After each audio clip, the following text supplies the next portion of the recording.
All right, as promised, I am continuing the discussion coming out of Doctor Strange Multiverse of Madness that started last week with a discussion of Scarlet Witch. I didn't get time to get to comments on Tuesday, and of course, there's been so much social media chatter about that. I also recently discovered that there was a whole ongoing thing about America Chavez. And there is my personal opinions on characters, and then there is me going with, oh, I should do it this way, Sadak Thulu, right, co-pilot seat, we're both like, about what is going on, and I've had a bit of an epiphany on this whole thing, because I was talking to somebody who's Hispanic and said that, you know, in her circles, they're sort of not real thrilled with the way America Chavez was depicted in Multiverse of Madness, because yes, from her original appearance in the comic books, she is nerfed both in powers, you know, at least the power she's displaying now, and personality. They've made her a lot more conventionally nice and sweet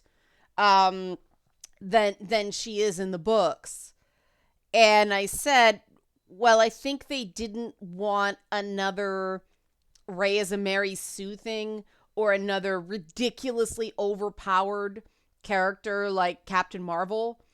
And so they nerfed her to make her more conventionally likable. And it was another one of those, they got to pick how they're going to fail. But that conversation, and I said I didn't think it had anything to do with the actress's acting. I think that it's the way they want this America Chavez to be in the universe for various reasons. I think in part because she is a teenager, and I don't know if they're going to get into the whole demiurge utopia thing. I suspect maybe not. I don't know. That's a deep dive. But yeah, that's one that I understand the criticisms, because if they have one expectation of the character going in and then it's different, that's going to work for some people, that's not going to work for other people. I know other people who are at this point with the MCU, they're sick of brutal character deaths.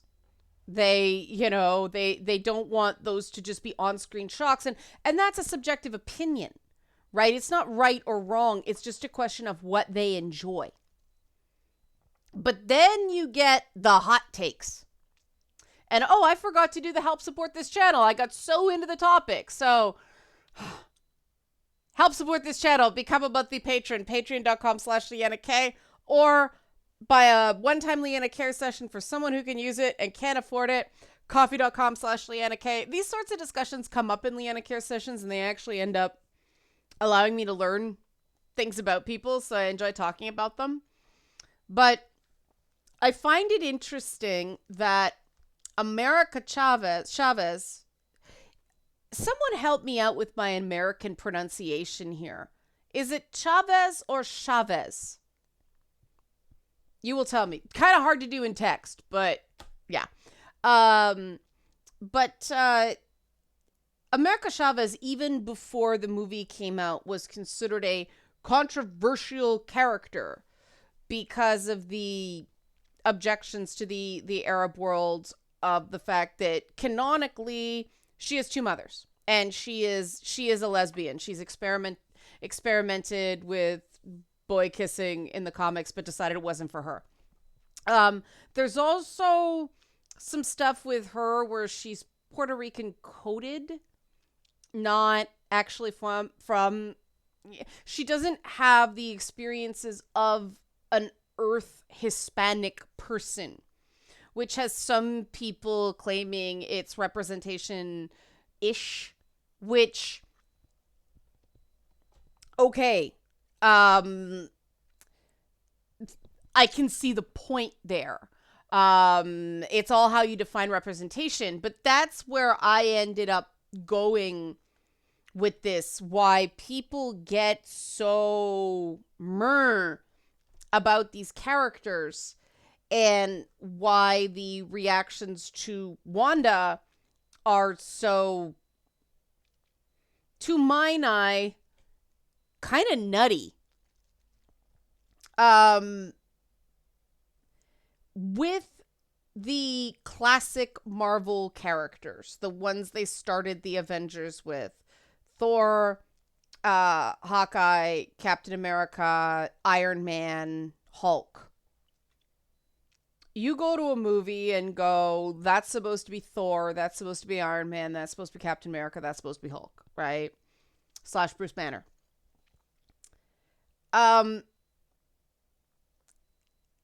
They sidestepped Black Widow for a really long time. Messed with Black Widow a lot. So she's the anomaly in terms of the core team. But again, that brings me to a realization. Anybody who's not one of those straight up Silver Age Marvel characters, and therefore very likely to be a white straight cisgender man, WSCM, is not, that's supposed to be Captain America, that's supposed to be Iron Man, that's supposed to be Thor, Hawkeye's a really nice guy.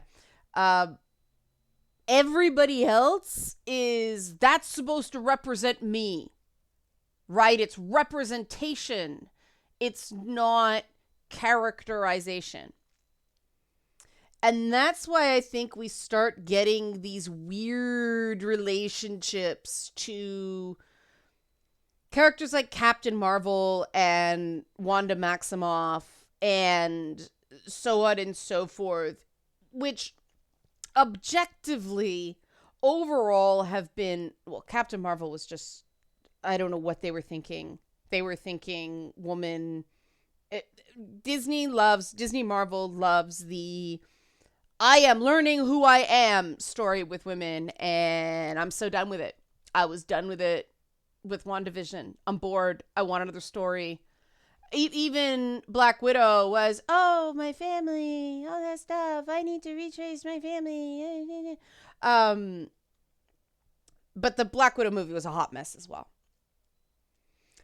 With Scarlet Witch, the characters bounced all over the place. I dealt with that last week. But with WandaVision, it was so embedded in her pain. And I didn't like that because, I mean, I find Wanda Maximoff an interesting character. Character, period. Not interesting female character.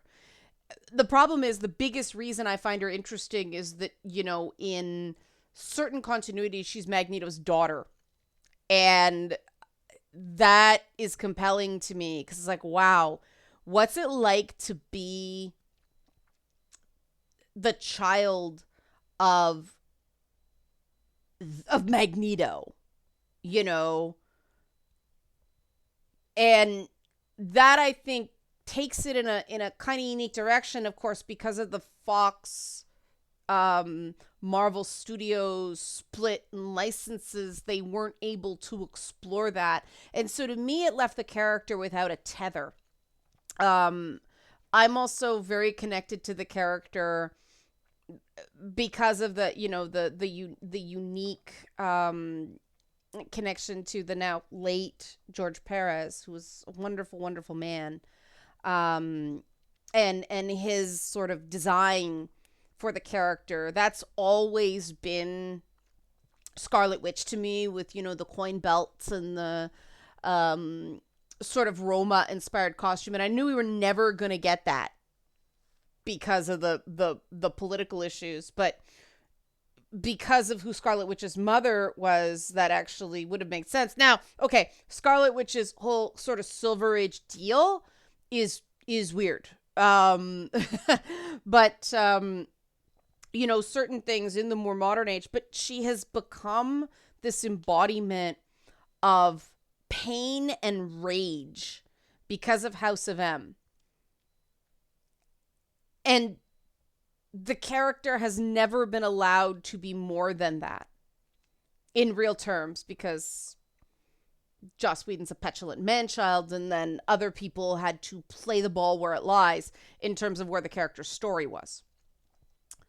And House of M was a conceptually interesting maxi series, just in terms of characterization. The whole, oh, she's just crazy and that explains everything. You guys know how I feel about that. I think it's something of a cop-out. Everyone's crazy is different, and there's good crazy and bad crazy. The problem with Wanda is that she does appeal to a particular kind of unaccountable, damaged woman.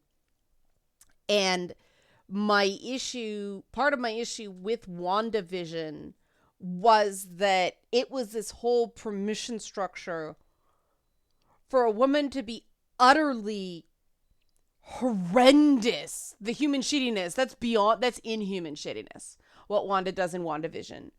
But it's okay because she was hurting. It's okay because trauma. It's okay because no, what she did wasn't okay.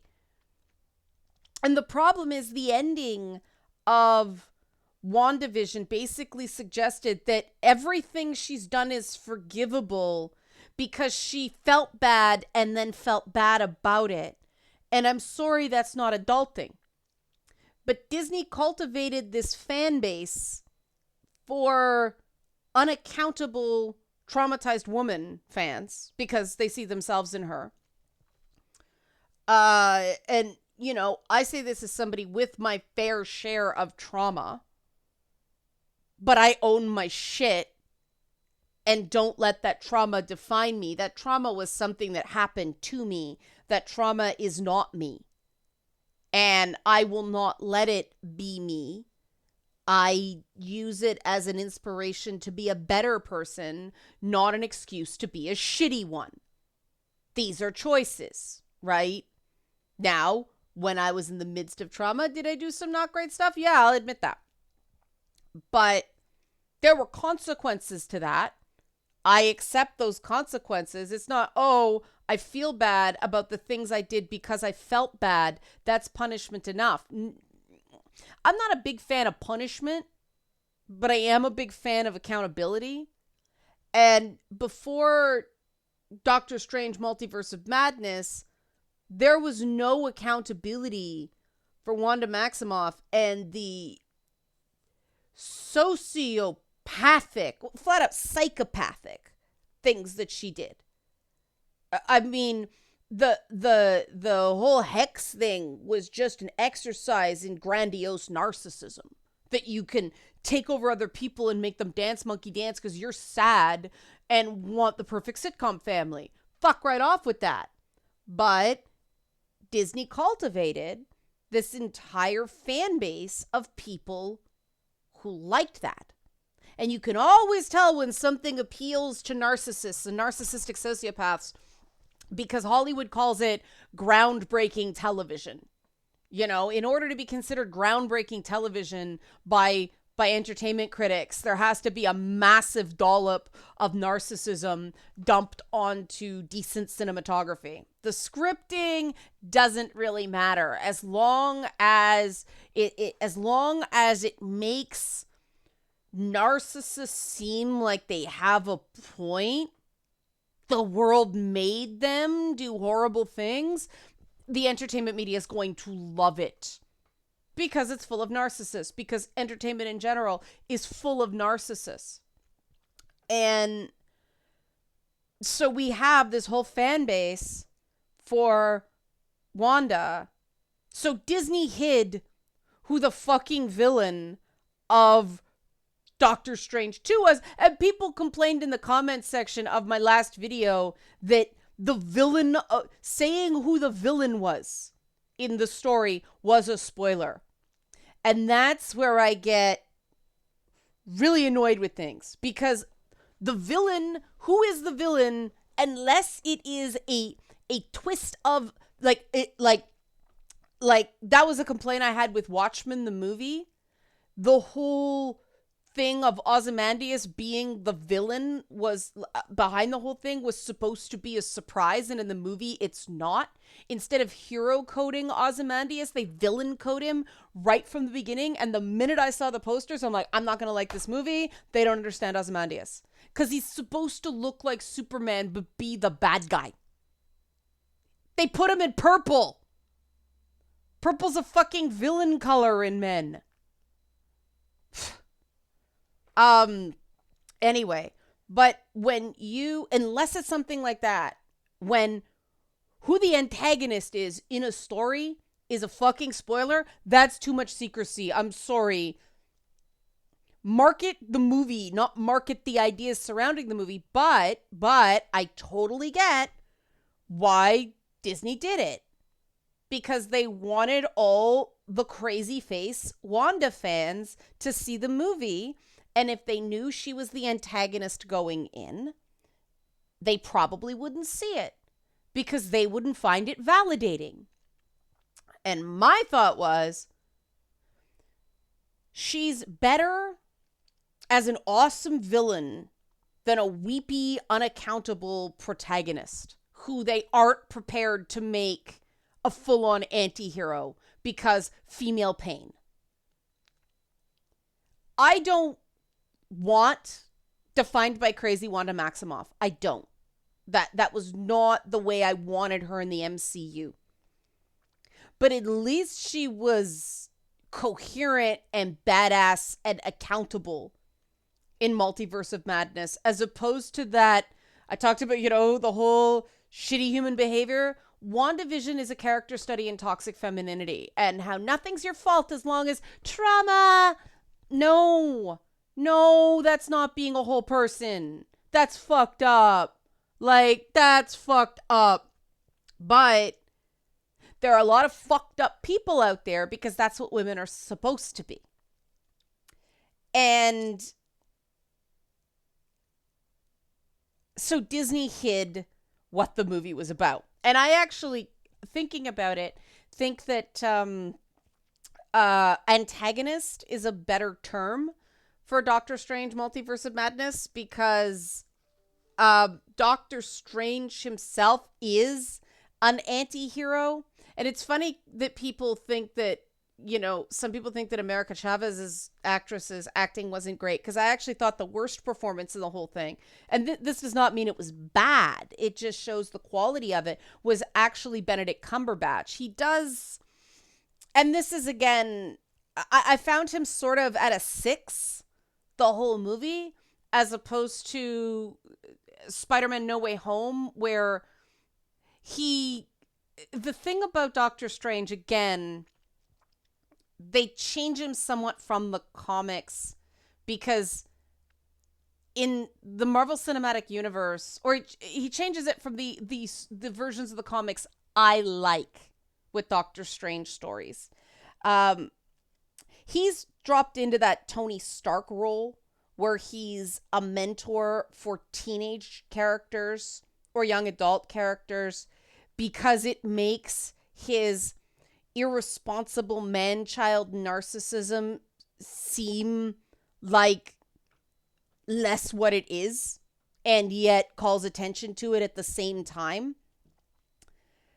I am okay with the idea that Doctor Strange is an irresponsible, emotionally and developmentally stunted, high intelligence score, low wisdom score character. I think it's an interesting characteristic, but it makes the amount of power he has really, really scary. Because one of the things they get right about Doctor Strange is he's always mucking with inherently dangerous, moderately to very evil things. Dormammu, I've come to bargain. And the gravitas that I like in Doctor Strange comics, now full disclosure, it was Steve Ditko's groundbreaking art that made me fall in love with Doctor Strange. The story is just sort of a delivery mechanism for that. Doctor Strange stories are kind of all over the place in terms of quality. Some of them are downright terrible, but you can point to any comic book character and find downright terrible stories, right? But, that's why I found Wanda as an antagonistic foil in the story to be a really good fit, because you've got unaccountable, emotionally stunted male lead, and then his female equivalent, and they both have ridiculous amounts of power without the wisdom to know how to use it and not use it. And in the script, they grappled with that in a way that I felt like Benedict Cumberbatch's performance didn't quite deliver in terms of the struggle. Now, granted, there were times he was working through a lot of makeup, so that could be part of it. I also think he's working a little too hard on that American accent. So I'm trying to be fair to him in terms of all the things, all the plates he's spinning at the same time there. But I'm sure I'll get a bunch of people disagreeing with me on what? He's not a bad actor. He's a great actor. Look, but, people go after female characters and blame the actress for writing all the time. And I do think, getting back to it, that double standard is because, Benedict Cumberbatch looks great as Doctor Strange. In terms of physical casting, I can't think of anyone better who's a white dude. Doctor Strange, in my mind, it's weird, characters shift races in my mind because all of the names for the like Vishanti and they're all South Asian and Arab. So I always thought, and in my mind, he's a doctor, so making him a brown guy would have made sense. Like, sort of Arabic background would have made sense but that is not the normal opinion. I acknowledge this. But perfect physical casting. But Amber Heard is perfect physical casting for Mara. She looks like something straight out of an Adam Hughes pinup. But she's shitty in the part. Benedict Cumberbatch is not that bad. And people disagree with me on this. And judgments of performances and acting are highly subjective. And I recognize that. And that is why I keep coming back to, are we so much harder on the characters that aren't white, straight, cisgender men, precisely because those characters, and Wanda Maximoff is not one of these, but she became this because Joss Whedon, the characters from their beginning were representation as opposed to just characters that were created in that wonderful organic way that Silver Age Marvel did, right? It's hard to say because, again, highly subjective, but there does seem to be a trend of, and I know people who are very, very attached to male superheroes because I feel a connection to them as well. I mean, my background, right? But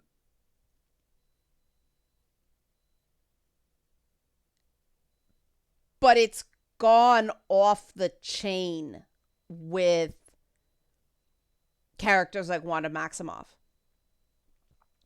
And I don't think it's healthy to go into a movie where your I like it, I don't like it is tied to how personally validated you feel by the story, right? You have to be prepared to accept the message. And I admit, I was very hesitant to see Doctor Strange Multiverse of Madness because I was like, if Wanda isn't the villain of this film, I'm going to be so fucking pissed.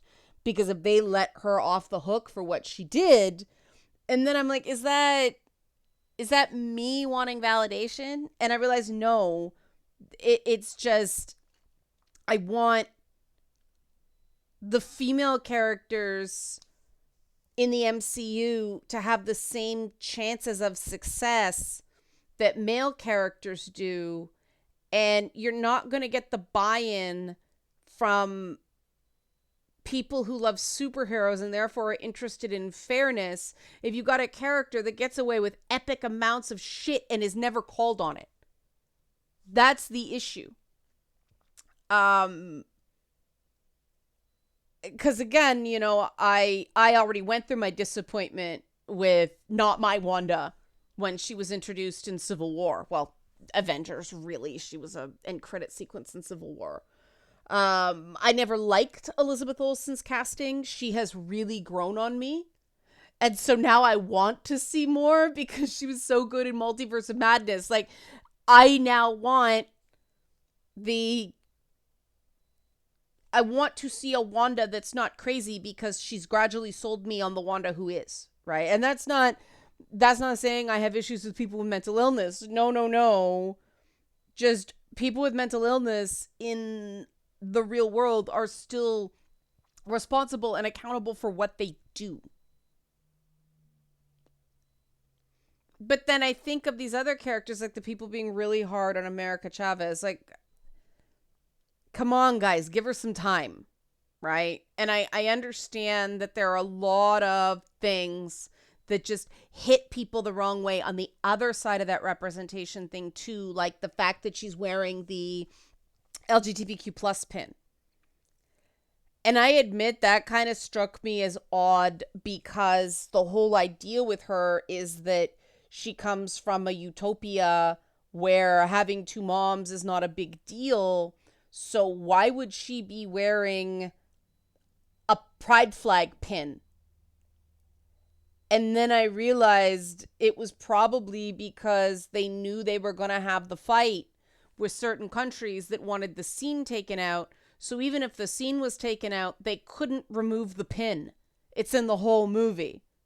So, all right, broke character to make a point. Artistically, I'm not thrilled with that. But I get the sort of petty urge. Because it's got to be frustrating for filmmakers to know you're going to have that fight no matter what choice you make.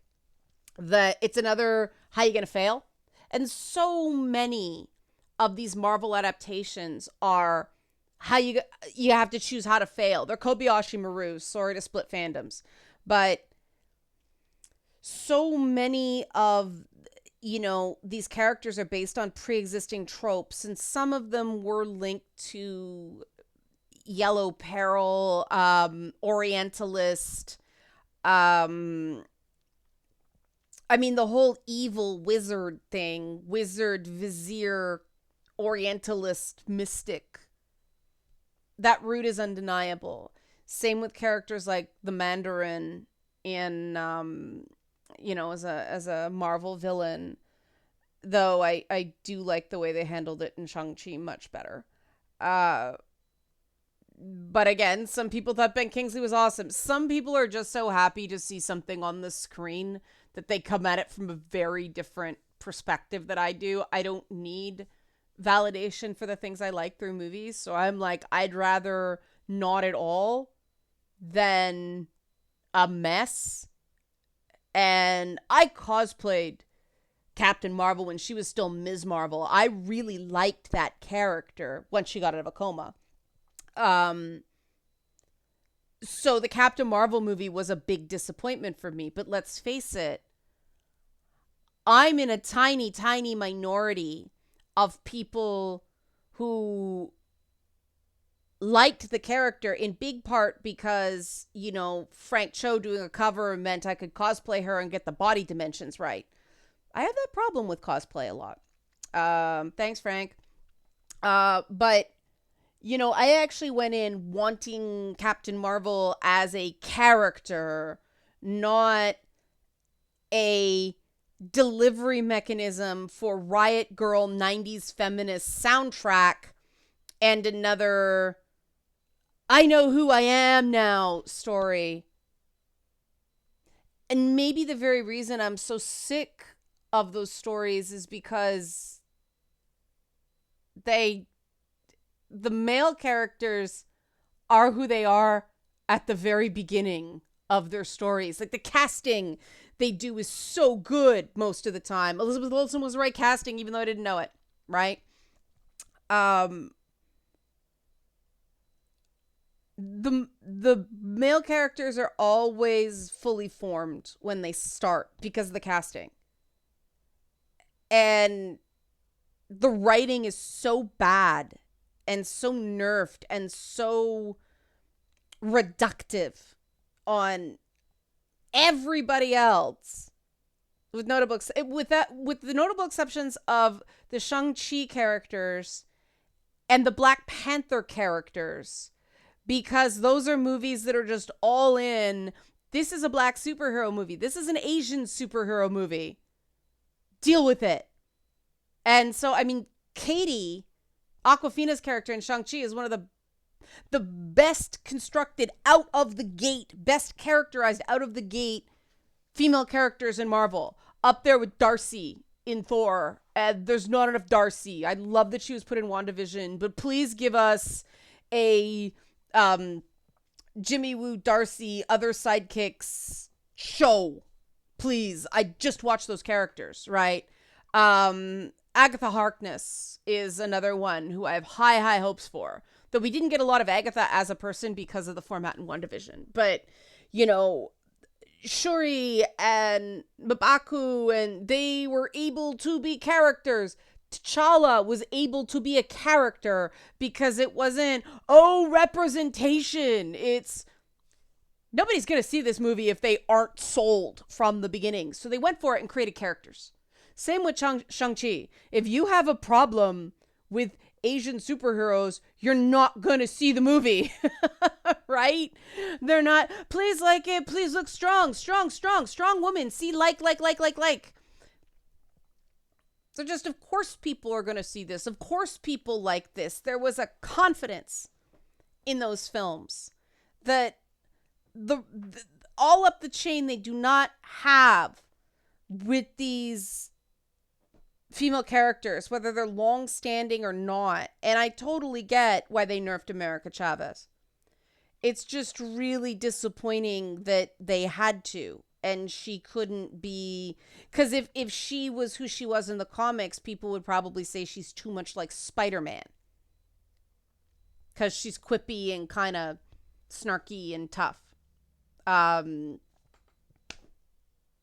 There's no way to win, because people are just, everybody is so uptight about female characters, especially when they've got anything else going on, that they're not allowed to be characters. And it just frustrates me so much. And I'll leave it there. So that's my feedback to people's feedback. Help support this channel. Become a monthly patron. Patreon.com/Leanna K. Or buy a one-time coffee donation. Leanna Care session for someone who can use it and can't afford it. Coffee.com/Leanna K. Thanks for watching.